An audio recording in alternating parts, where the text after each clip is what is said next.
2004 সালে তারেক রহমান বঙ্গবন্ধু মাজার জিয়ারত করতে গিয়েছিলেন। তাহলে কি তারেক রহমান কি আওয়ামী লীগ হয়ে গেছিল সেই টাইমে? যখন সে এমপি হয়ে গেছে তখন তার ক্ষমতাটা বেড়ে গেছে, তার আগে কিন্তু সে সাধারণ মানুষই ছিল। হিরো আলম জাতীয় সঙ্গীত লেখার প্রস্তুতি নিচ্ছে, দেখলে হিরো আলমের আর কোনো ভাবনা নেই। আর আমি যে শর্টপথে কথা বলে মৃত্যু হয়ে যায়, সমস্যা নেই, এটা আমার। রাজনীতিতে এসেছিলেন, হঠাৎ করে ঘোষণা দিলেন আপনি রাজনীতির সাথে থাকবেন না, কিন্তু প্রশ্ন থেকেই যায় হিরো আলম রাজনীতিতে এসেছিলেন কোন দলের সাথে সম্পৃক্ত হওয়ার রেশ নিয়ে? আসলে আমি শুরু থেকে স্বতন্ত্র প্রার্থী হিসেবে নির্বাচন করেছি। আমি চাইছিলাম যে কোনো দলেই থাকবো না, স্বতন্ত্র প্রার্থী থাকলে সব দলের লোকে আমাকে ভালোবাসবে, এইরকম করে আমি স্বতন্ত্র প্রার্থী ছিলাম। এই মাঝখানে প্রথমে আমি জাতীয় পার্টিতে ছিলাম 5 বছর, সাংস্কৃতিক পার্টির সহ সম্পাদক ছিলাম। পরে জাতীয় পার্টি পরে আমাকে না স্বীকার করে 5 বছর পরে। তারপরে সম্প্রতি মনে করেন বিভিন্ন জায়গার হাতে বিভিন্ন, যেহেতু আমরা সেলিব্রিটি, বিভিন্ন জায়গাতে আমাদেরকে নিয়ে গেছে। আমরা বিএনপির বিভিন্ন অনুষ্ঠানে গিয়েছি, আওয়ামী লীগের কোনো অনুষ্ঠানে গিয়েছি। যেমন ধরেন আমি গোপালগঞ্জে আওয়ামী লীগের বঙ্গবন্ধু মাজারে গিয়েছিলাম একটা দলের ব্যানারে। তারা বলেছে আমি সেই দলের সাথে, আমি সেই দলের সাথে জড়িত। আমার কথা, আমি তো সেই দলের সাথে আওয়ামী লীগের সাথে জড়িত থাকি, তাহলে আপনারা খুঁজে বার করতে পারলেন না কেন হিরো আলম আওয়ামী লীগে আছে? তাহলে আমি স্বতন্ত্র প্রার্থী নির্বাচন বারবার কেন করি? এবং আরেকটা বিষয় দেখেন, আমি ওই বঙ্গবন্ধু মাজারে যাওয়ার কারণে অনেকে বলছে হিরো আলম এখন আওয়ামী লীগ হয়ে গেছে, তা আওয়ামী লীগের সেই কারণে সে বঙ্গবন্ধু মাজারে গেছে। তা আমি তো বঙ্গবন্ধু মাজারে দিয়ে অন্যায় করে থাকি, আওয়ামী লীগ হয়ে থাকি। 2004 সালে গভীর রাতে আমাদের তারেক রহমান জাতির জনক বঙ্গবন্ধু মাজার জিয়ারত করতে গিয়েছিলেন। তাহলে কি তারেক রহমান কি আওয়ামী লীগ হয়ে গিয়েছিল সেই টাইমে? তিনি কেন আওয়ামী লীগের হলো মনে করেন মাজারে, জাতির জনক বঙ্গবন্ধু মাজারে কবর জিয়ারত করতে গেলেন? তাহলে আমার উপরই কেন বারবার দোষ আনা হইতেছে?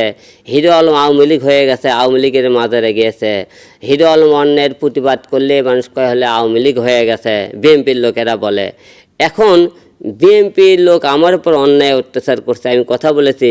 এখন বিএনপির লোক বিএনপির লোকের এখন শত্রু রেখেছে, এখন আমি নাকি আওয়ামী লীগ হয়ে গেছি। তো এখন বিএনপির টাইমে আওয়ামী লীগের লোক বলে আমি বিএনপি হয়ে গেছে, আওয়ামী লীগের টাইমে এখন বিএনপির লোক বলে আমি বিএনপি হয়ে গেছি। এই তো হলো নিয়ম। তো হিরো আলম আওয়ামী লীগকেও ছাড় দিয়ে কথা কয়নি, বিএনপিকেও ছাড় দিয়ে কথা কয়নি। এটা হলো হিরো আলমের 1 নম্বর অপরাধ। আপনি বরাবরই হেভিওয়েট পার্সনদের মামলা করতে কোনো রকম দ্বিধা করেননি, আসলে এই শক্তিটা আপনার কোথা থেকে আসলো? আসলে দেশের যে কোনো একজন সচেতন নাগরিক যদি হয়, সে এমপি মন্ত্রী যাই হোক না কেন, সে আমার বিরুদ্ধে অন্যায় করেছে, তার বিরুদ্ধে মামলা করেছি। এখানে ভয় পাওয়ার কি আছে? আমি যদি ভয়ই পাবো তাহলে দেশের রাজনীতি নিয়ে কথাবার্তা বলবো কেন, দেশের জনগণ নিয়ে কথাবার্তা বলবো কেন? উনি এমপি হয়েছে, তো আমার তাতে সমস্যা নেই। এমপি আমরা জনগণ বানাইছি, উনি কিন্তু একটা সাধারণ মানুষ। যখন সে এমপি হয়ে গেছে তখন তার ক্ষমতাটা বেড়ে গেছে, তার আগে কিন্তু সে সাধারণ মানুষই ছিল।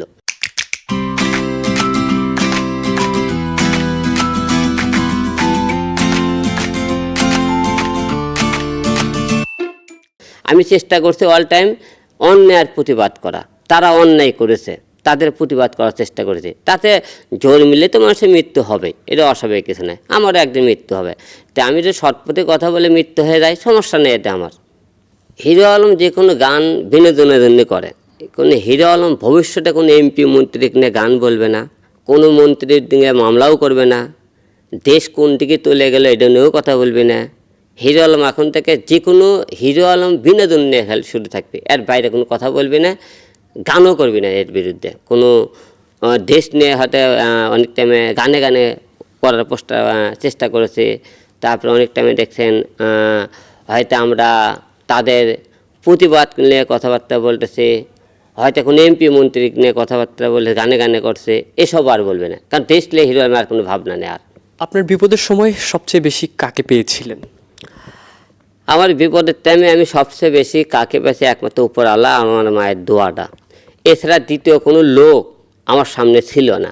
আমরা একটা ফিচার ফেসবুকে খুব বেশি দেখেছিলাম, হিরো আলম জাতীয় সঙ্গীত লেখার প্রস্তুতি নিচ্ছে, বিষয়টি কতটুকু সত্য? আমার দেশ নিয়ে কোনো চিন্তা ভাবনা নেই, দেশ নিলে গান নিলেও কোনো চিন্তা ভাবনা নেই, দেশ নিলে আমার কোনো ভাবনাই নেই, এ সম্পূর্ণ মিথ্যে কথা।